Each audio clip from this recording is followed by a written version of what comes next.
చూస్తున్నారు తెలంగాణ సమాచార్. ఈరోజు కరీంనగర్ జిల్లా నగర కాంగ్రెస్ అధ్యక్షులు కోమటిరెడ్డి నరేందర్ రెడ్డి కార్యాలయంలో ప్రెస్ మీట్ నిర్వహించడం జరిగింది.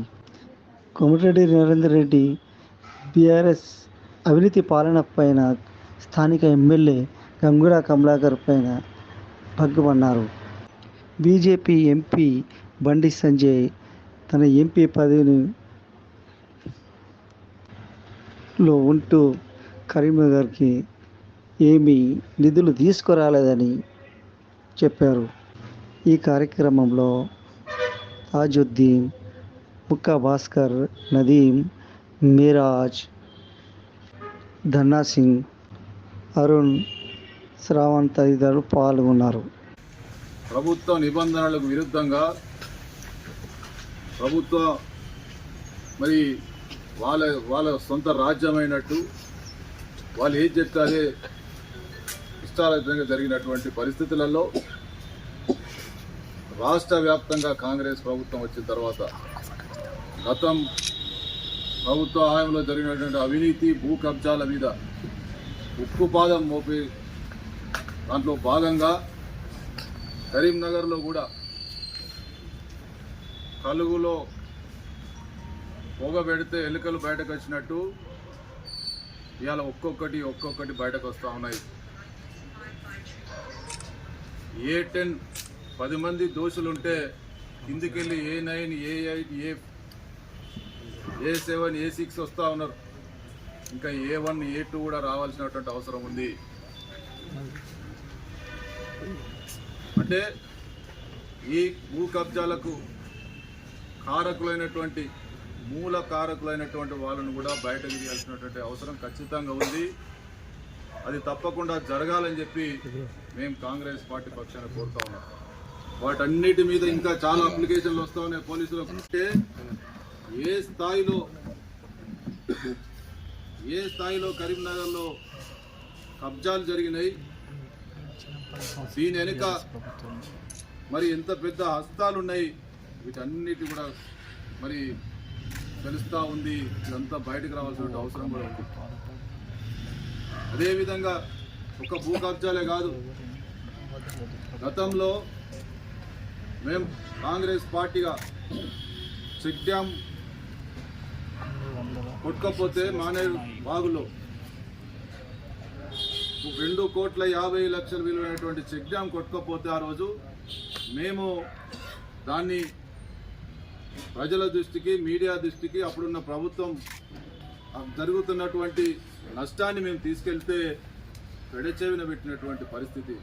అదే చెక్ డ్యామ్ ప్లేస్లో ఎక్కడైతే సగం చెక్ డ్యామ్ కొట్టుకపోయిందో దాని ప్లేస్లోనే మానేరు రివర్ ఫ్రంట్ పనిని half check dam, half barrage, ఆ కొట్టుకపోయిన చెక్ డ్యామ్ ప్లేస్లో బ్యారేజ్ కట్టి 2,50,00,000 విలువైనటువంటి ప్రజాధనాన్ని ఇంతవరకు రికవరీ, అంటే మొన్నటికి వీళ్ళ ప్రభుత్వం అయిపోయేంత వరకు రికవరీ అయినటువంటి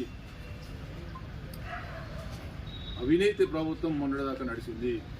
వాటి మీద కూడా మా ఇరిగేషన్ శాఖ మంత్రికి స్వయంగా మేము దీని మీద ఫిర్యాదు చేయడం జరిగింది. ఈ 2,50,00,000 ప్రజాధనం తిరిగి వాళ్ళ మీద రికవరీ చేయాలని చెప్పి, ఏదైతే SLR కంపెనీ గతంలో కొట్టుకుపోయినటువంటి చెక్ డ్యామ్ ప్లేస్లో ఎక్కడైతే బ్యారేజ్ కడుతుందో ఆ 2,50,00,000 ప్రజాధనం తిరిగి వాళ్ళ మీద రికవరీ చేయాలని చెప్పి మేము ఫిర్యాదు చేయడం జరిగింది. అదేవిధంగా ప్రారంభించిన నెల రోజులకే కుంగిపోయినటువంటి బ్రిడ్జికి సంబంధించినటువంటి అప్రోచ్ రోడ్డు, దాన్ని కూడా మేమే ప్రతిపక్ష పార్టీగా ఆ రోజు వెలుగులోకి తీసుకొచ్చినటువంటి దాన్ని కూడా మేము R&B మంత్రి గారికి దాని మీద విచారణ జరగాలి, దానికి సంబంధించినటువంటి నాణ్యత లోపంతో చేసినటువంటి ఆ పనులను వెంటనే రికవరీ చేయమని చెప్పి కూడా మేము చెప్పడం జరిగింది, ఫిర్యాదు చేయడం జరిగింది.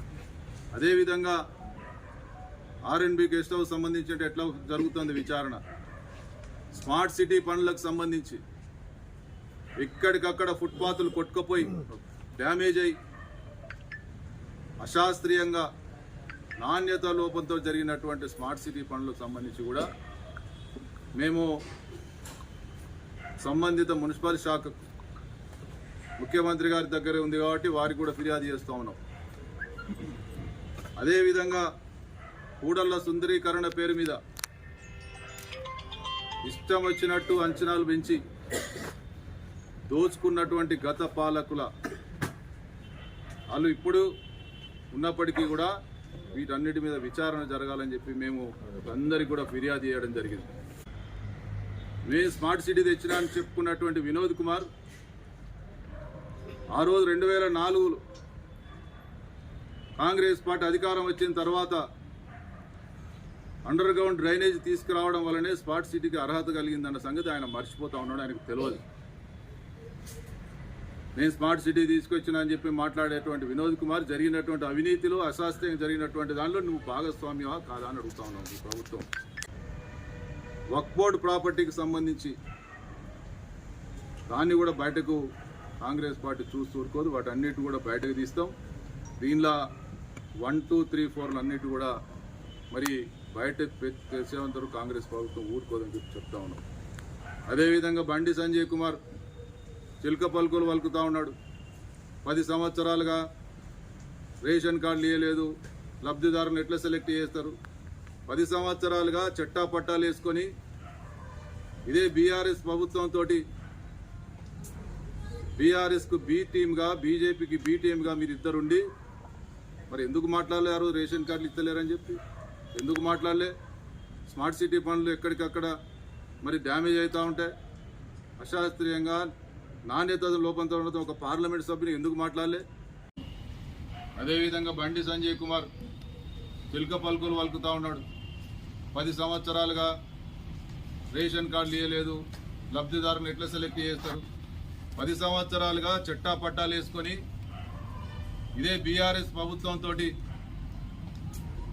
బీఆర్ఎస్కు బి టీమ్గా బీజేపీకి బి టీమ్గా మీరు ఇద్దరుండి మరి ఎందుకు మాట్లాడలేరు? రేషన్ కార్డులు ఇస్తలేరని చెప్పి ఎందుకు మాట్లాడలే? స్మార్ట్ సిటీ పనులు ఎక్కడికక్కడ మరి డ్యామేజ్ అవుతూ ఉంటాయి, అశాస్త్రీయంగా నాణ్యత లోపంతో ఉండటం ఒక పార్లమెంట్ సభ్యుని ఎందుకు మాట్లాడలే? ఇవాళ మాట్లాడుతూ ఉన్నాడు. 4.5 సంవత్సరాలుగా కరీంనగర్ ప్రజలకు బండి సంజయ్ కుమార్ మేము ఒక్కటే దయచేసి కోరుతా ఉన్నాం. మేము ఇప్పటికి 10 సార్లు కోరినాం.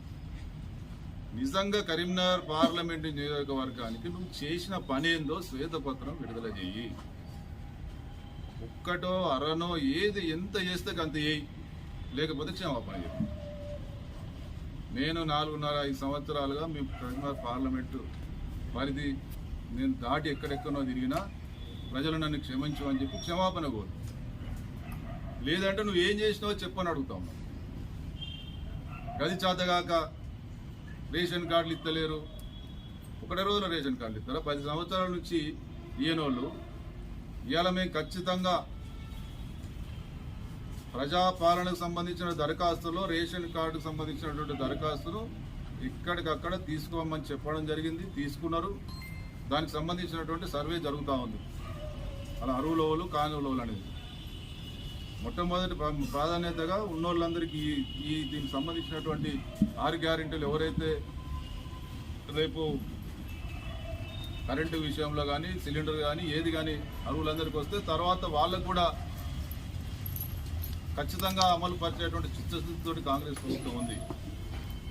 అంతేగాని చేతగాక 10 సంవత్సరాలు బీఆర్ఎస్ పార్టీని చెట్టా పట్టాలు వేసుకొని ఇక్కడ భూ కబ్జాలు జరుగుతూ ఉంటే ఆడ గ్రానైట్కు సంబంధించినటువంటి పెద్ద ర్యాలీ తీసి మళ్ళీ తర్వాత కేసుకి ఏడవైంది, నువ్వు ఏడవైనావు, మరి ఎందుకు జరిగి ఇవన్నీ ప్రజలకు తెలియదు అనుకుంటున్నావు.